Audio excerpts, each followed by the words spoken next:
అందరికీ నమస్కారం. జై శ్రీరామ్. ఓం నమ శివాయ.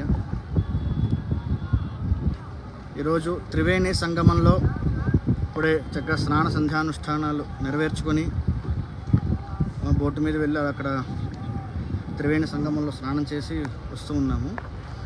అక్కడ మనం చూస్తున్నట్లయితే అది శంకరాచార్యుల వారి ఆలయం. అదంతా కూడా అశోక చక్రవర్తి కోట ఇవన్నీ ఉన్నాయి. తెలుసు త్రివేణి సంగమం అంటే ఆ బ్రిడ్జ్ దగ్గర నుంచి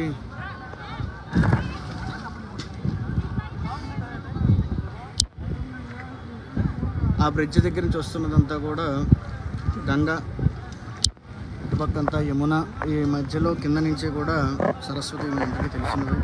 అయితే ఈ లైవ్ ప్రారంభించడానికి గల కారణం ఇంత శుద్ధమైనటువంటి గంగ, స్వచ్ఛమైన గంగ, అదేవిధంగా ఈరోజంతా కూడా హాట్ టాపిక్గా ఉన్నది.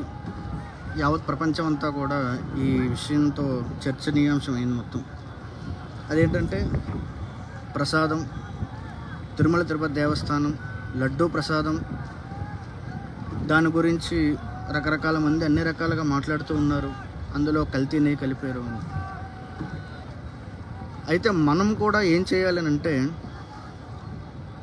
మన ఇళ్ళల్లో కూడా రకరకాల పూజలు, వ్రతాలు, హోమాలు, యజ్ఞాలు, అన్ని రకాల కార్యక్రమాలు నిర్వహిస్తూ ఉన్నారు, పూజా కార్యక్రమాలు. అయితే మన ఇళ్ళల్లో జరిగేవి ఇటువంటి తీర ప్రాంతాల్లో కావచ్చు, దేవస్థానాల దగ్గర కావచ్చు, ఎన్నో దేవాలయాల దగ్గర కావచ్చు, అక్కడ కూడా నిర్వహిస్తున్నటువంటి పూజల్లో చేసే పసుపు దగ్గర నుంచి, కుంకుమ దగ్గర నుంచి, గంధం దగ్గర నుంచి, ఆఖరికి అగరబత్తుల దగ్గర నుంచి ప్రతిదీ కూడా కల్తీలోనే ఉన్నది. ఒక యజమాని ఏదో ఒక సత్సంకల్పంతో వస్తాడు, గురువుగారు నాకు ఇది చేసి పెట్టండి, నాకు ఇది అవ్వాలి, లేదా వివాహం జరగాలి మా పిల్లలకని, ఇంకా రకరకాల సమస్యలతో వస్తారు. దానికి తగ్గట్టుగా మనం పరిష్కారం చెప్తూ మన వంతుగా మనం మంత్ర సహాయం చేస్తూ ఉంటాం.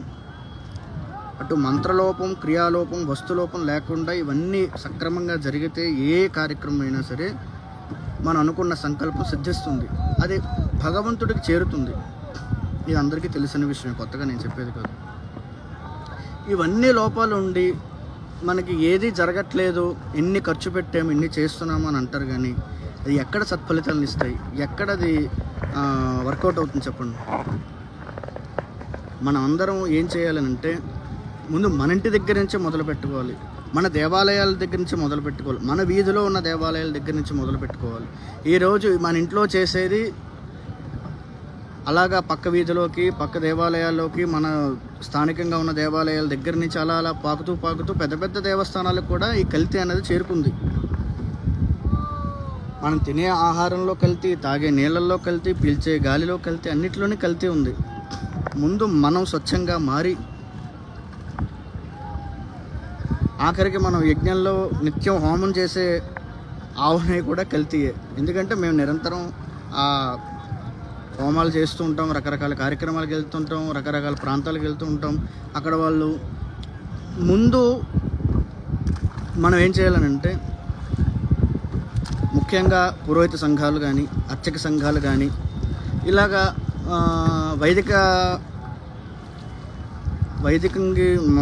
వైదిక మార్గానికి అనుసంధానమైనటువంటి కొన్ని సంఘాలు ఉన్నాయి, పీఠాదులు ఉన్నాయి, ఇవన్నీ కూడా ఉన్నాయి. వీళ్ళందరూ ప్రధానంగా ఏం చేయాలనంటే, ఎక్కడెక్కడైతే మన పూజా సామాగ్రిని కానీ, యజ్ఞ సంభారాలు కానీ ఇవన్నీ తెచ్చుకుంటూ ఉన్నామో, ముందు వాటిపైన శ్రద్ధ పెట్టి ఏది కల్తీ అయినది, ఏది స్వచ్ఛమైనది, ఇవి మాత్రమే తీసుకురండి అని, ఇవి మాత్రమే అమ్మండి అని మనం అంత కఠినంగా మనం చెప్పలేము. ఎందుకంటే ఉన్న పరిస్థితి నువ్వెవడో చెప్పడానికి అని అంటారు. కానీ మనం యజమానికి చెప్పొచ్చు కదా, అయ్యా కొంచెం స్వచ్ఛమైనది తీసుకురండి, ఇలాంటి ప్యూర్ పసుపు తీసుకురండి, మంచి కుంకుమ తీసుకురండి, ఏది పడితే అది తీసుకురాకండి అని ఆ విధంగా మనం చెప్పగలిగితే, మనం మార్చినట్లయితే కొంతవరకు, అంతా మార్చలేం కానీ దీనితో ప్రారంభమైతే బాగుంటుందని నా ఉద్దేశం. నేను కూడా నా చేయించే కార్యక్రమాలకి నా క్లయింట్స్కి కావచ్చు, యజమానులకు కావచ్చు, వాళ్ళకు కూడా ఒక మాట చెప్తాం, మీరు కూడా ఒక మాట చెప్పండి. అలాగా అందరూ వారి వారి యజమానులకి ఈ విధంగా అయ్యా మన నైవేద్యాలు పెడతాము, స్వచ్ఛమైనటువంటి తీసుకురండి, బ్రాహ్మణులకు భోజనాలు పెడతాము, స్వచ్ఛమైనది తీసుకురండి, అయ్యా దేవుడికి నైవేద్యం పెడతాము, దేవుడికి పూజలో వాడతాము, దేవుడికి దీపారాధనకి నూనె వాడతాము. ఆ నూనెన్నీ కూడా ఎక్కడి నుంచి వస్తున్నాయో మనకు తెలుసు.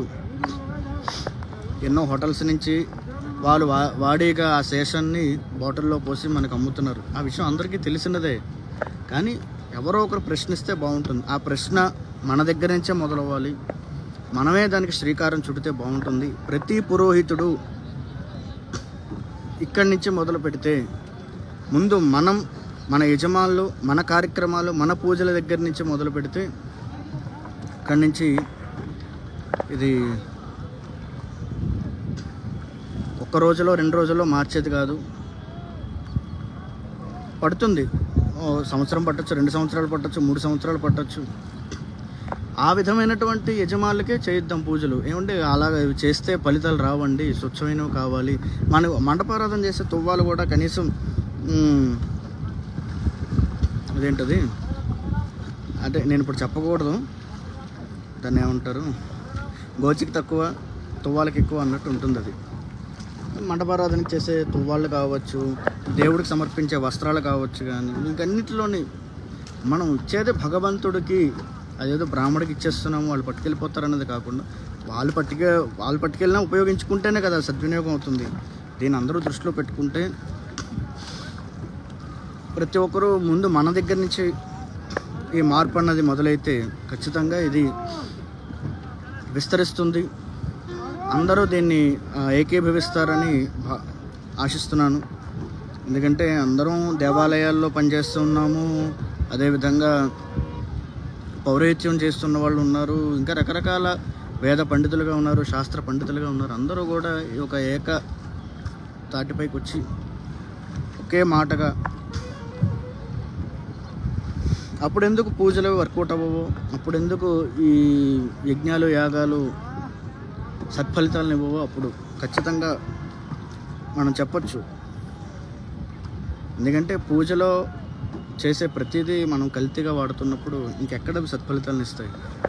కాబట్టి ఇవన్నీ కూడా అందరూ గమనిస్తారని, సాక్షాత్తు ఈ గంగా నదిపై నేను కూర్చొని మాట్లాడుతూ ఉన్నాను. మీ అందరూ కూడా ఇది అర్థం చేసుకుంటారని, ప్రతి పురోహితులు, అర్చక సంఘాలు వీళ్ళందరూ కూడా కొంచెం ముందుకొచ్చి ముందు మనం వాడుతున్నటువంటి ద్రవ్యాలన్నీ కూడా సక్రమంగా ఉన్నాయా అని ఒక్కసారి వెరిఫై చేస్తే చాలా అద్భుతంగా దీన్ని కొంచెం మంచి ఫలితాలు వచ్చే అవకాశాలు ఉన్నాయి దీనివల్ల. అటు యజమానులు కూడా తెలుస్తుంది ఏది వాడచ్చు ఏది వాడకూడదు అని. అంటే షాప్ వాళ్ళు చెప్తారు ఇదే అండి ఇదే వాడతారంటే, మనం ఏదైనా పూజా సామాగ్రి షాప్కి వెళ్తే వాళ్ళు అడుగుతారు ఏమంటే తినడానికా పూజకా హోమానికా అని. అది అంటే ఏంటది వ్యత్యాసం? అలాగా ఆ విధంగా చెప్తే ఎలాగా? మనం తినడానికైనా భగవంతుడికి ఇచ్చేదైనా ఒకటే అయ్యి ఉండాలి కదా. ఇంకా మనం తినేదానికన్నా హై లెవెల్లో ఉండాలి ఇంకా క్వాలిటీ భగవంతుడికి ఇచ్చేది. ఎప్పుడైతే ఈ మాట ఈ పూజా సామాగ్రి షాప్ వాళ్ళ దగ్గర వచ్చిందో అక్కడి నుంచే పూజలన్నీ కూడా కల్తీ అయిపోయాయి. కావున ప్రతి ఒక్కరూ దీన్ని గమనిస్తారని, నేను ఏదైనా అతిగా చెప్పుకుంటే అన్యదా భావించొద్దని చెప్తూ ఉన్నాను. ఈ వీడియోను ఫార్వర్డ్ చేసి, లేదా వీడియో ఫార్వర్డ్ చేయకపోయినా పర్వాలేదు కానీ విషయాన్ని మాత్రం తెలియజేయండి అందరికీ. మనం మన హిందుత్వాన్ని హిందూ మతం అనకూడదు, హిందూ ధర్మాన్ని మనం కల్తీ చేయకూడదు. హిందూ ధర్మం అనేది ముఖ్యంగా కేవలం వేదం మీద, వైదికం మీద ఆధారపడి ఉంది. మన ఇంటింటికి వెళ్ళి పురోహితం చేయకపోతే ఎక్కడా కూడా ఈ వైదికం అనేది ఉండదు, అంతరించిపోతుంది.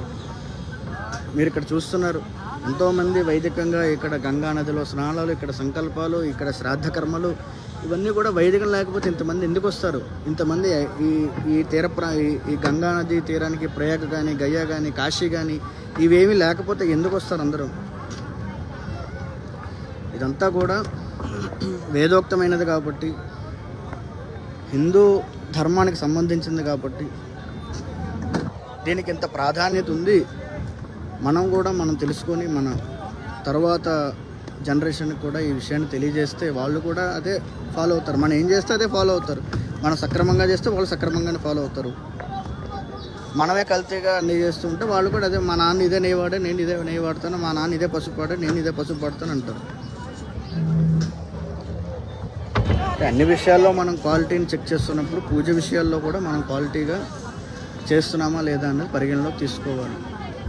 వివాహం కూడా, ఉపనయనాలు కూడా, ఈ అన్ని కార్యక్రమాలు, పూజా కార్యక్రమాలు కావచ్చు, అన్ని రకాల కార్యక్రమాల్లో కూడా మనం సరైనటువంటి పూజా సంభార ఆ మార్కెట్లో సరైనది ఉందా లేదా, తెచ్చినది బాగుందా లేదా, ఈ పళ్ళు నైవేద్యంకి బాగుంటాయా లేదా, అవన్నీ కుళ్ళిపోయిన పళ్ళు, ఆ విధమైన పళ్ళు, ఇలా రకరకాలు తెస్తూ ఉన్నారు. అవి నైవేద్యం ఏం పెడతాం భగవంతుడికి? సరే, ఏదో నాకు తోచింది చెప్పాను. దయచేసి పురోహితులు ఎవరు కూడా మీద భావించద్దు. దీన్ని ఒకసారి నేను చెప్పిన దాన్ని ఆలోచిస్తారని సవినయంగా మనస్ఫూర్తిగా కోరుకుంటున్నాను. శుభం. జై హింద్, జై వేదమాత, జై గోమాత, ఓం నమః శివాయ.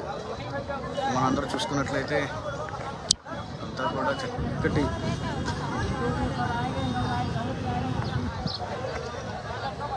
మేము కూడా ఈ పితృయజ్ఞం చేయడానికి గల కారణం కూడా ప్రతి సంవత్సరం దీని మీద నుంచి వచ్చే ఆదాయం కోసం కాదు, ప్రేరేపించడం కోసం. శ్రాద్ధ కర్మలు ఎవరెవరైతే విస్మరిస్తున్నారో, దాన్ని వదిలేస్తున్నారో వాళ్ళని ప్రేరేపిస్తూ ఇలా చేయాలి అని వాళ్ళకి ఒక విషయం తెలియజేయడం కోసం చెప్తున్నాం తప్ప మరి ఏ కాదు. మన ఎవరో అతను కమెంట్ పెట్టారు, మీరు ఇలా చేస్తే అందరికీ బద్ధకాలు వచ్చేస్తే చేయడం మానేయడం కాదు, అది కనీసం వాళ్ళ పూర్వీకులు కూడా పేర్లు కూడా తెలియట్లేదు వాళ్ళకి. కనీసం పై జనరేషన్ వాళ్ళ పేరు కూడా తెలియట్లేదు. ఏదో తండ్రి పేరు తెలుసు, తాత పేరు తెలుసు అంతే. అయ్యో ముత్తాత పేరేంటి, మా నాన్నమ్మ పేరేంటి, మా grand mother, great grand mother పేర్లు ఏమీ తెలియదు, ఎవరికి కూడా తెలియదు. అసలు ఒకసారి కనీసం లిస్ట్ అవుట్ చేసుకుంటే, అసలు మహాలయ పక్షాలు పెట్టిందే పూర్వీకులు స్మరించుకోవడం కోసం. అసలు పూర్వీకుల పేర్లే తెలియకపోతే ఇంకెందుకు? అసలు మన రిలేటివ్స్ ఎవరు, మన బంధువులు ఎవరు, స్నేహితులు ఎవరు, మన గురువులు ఎవరు అనేది తెలుసుకోవాలి కదా. కనీసం కుటుంబ సభ్యులు తెలుసుకోవాలి.